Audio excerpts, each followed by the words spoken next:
이태원 참사 당일 경비 인력이 특히 부족했던 걸로 드러났죠.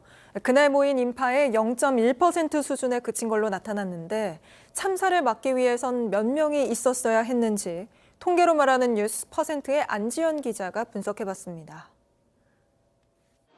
이태원 참사가 일어난 지난달 29일, 이태원역 이용객은 13만 명이었습니다. 헬로윈을 즐기기 위해 10월의 마지막 토요일에 이태원역 승하차 인원 기준 최대 인파가 몰린 겁니다.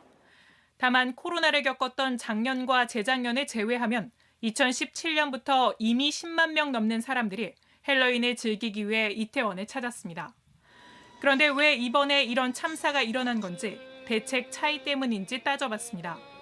헬로윈을 앞두고 그동안 경찰은 사전에 대책 보고서를 작성하고 현장에는 경찰 인원을 배치해왔습니다. 올해 인력은 137명으로 2017년 이후 가장 많았지만 불법 폐기 단속에 집중해 인파 분산을 위한 경찰 배치는 예년에 비해 크게 늘진 않았습니다. 실제로 137명 가운데 혼잡 관리가 가능한 근무복을 입은 경찰관은 68명뿐이었습니다. 헬로윈을 앞두고 경찰이 작성한 대책 보고서에도 2017년엔 해밀턴 호텔 일대를 혼잡 예상 지역으로 적시했고 지난해엔 전자식 호루라기 등을 이용해 인파를 분산시키라는 내용 등이 있었지만 올해는 이런 내용이 모두 빠져 있었습니다. 다만 올해뿐 아니라 그동안 헬로윈은 주최자가 없는 행사란 이유로 안전을 위해 경찰 기동대는 물론 소방 구급대도 한 차례도 사전에 현장에 배치된 적은 없었습니다. 이태원역 무정차 조치도 올해는 물론 그동안 단 한 차례도 실시되지 않았습니다. 결정적으로 재난 발생 시 컨트롤 타워 역할을 해야 되는 지자체는 물론 소방과 경찰의 지휘 체계까지 무너졌고 끝내 참사로 이어진 겁니다. 해외는 어떤지 살펴봤습니다.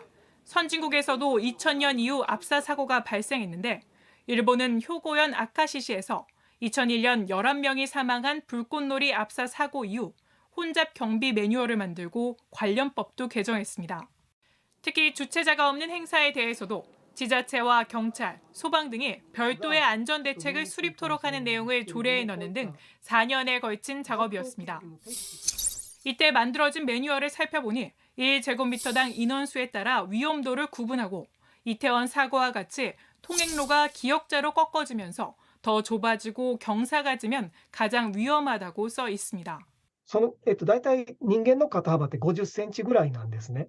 ということは、3メートルってことは6人しか横に並べないですよね。3.2 メートルの幅であれば、基本的にはやっぱり日本の警備計画であれば、まず間違いなく一方通行にすると思います。 미국 역시 2003년 시카고의 나이트클럽에서 21명이 사망한 압사 사고 후 2년 뒤에 257쪽 분량의 안전 매뉴얼을 만들었습니다. 이 매뉴얼에 따르면 면적 1제곱미터당 5명이 넘어서는 순간부터 안전사고 가능성이 높아진다고 진단하고 있었습니다. 이태원 참사 당시 1제곱미터당 인원은 16명이나 됐습니다. 이처럼 대비책이 부실한 상황 속에서 현장에 배치된 인력은 경찰 137명으로 모두 다 더한다고 해도 전체 인파의 0.1% 수준.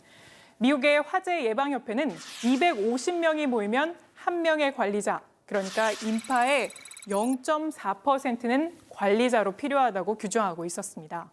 이 경찰의 파출소 인력만으로는 감당할 수 없는 상황 속에서 대비책과 컨트롤 타워마저 무너지면서 156명의 청년들이 목숨을 잃었습니다.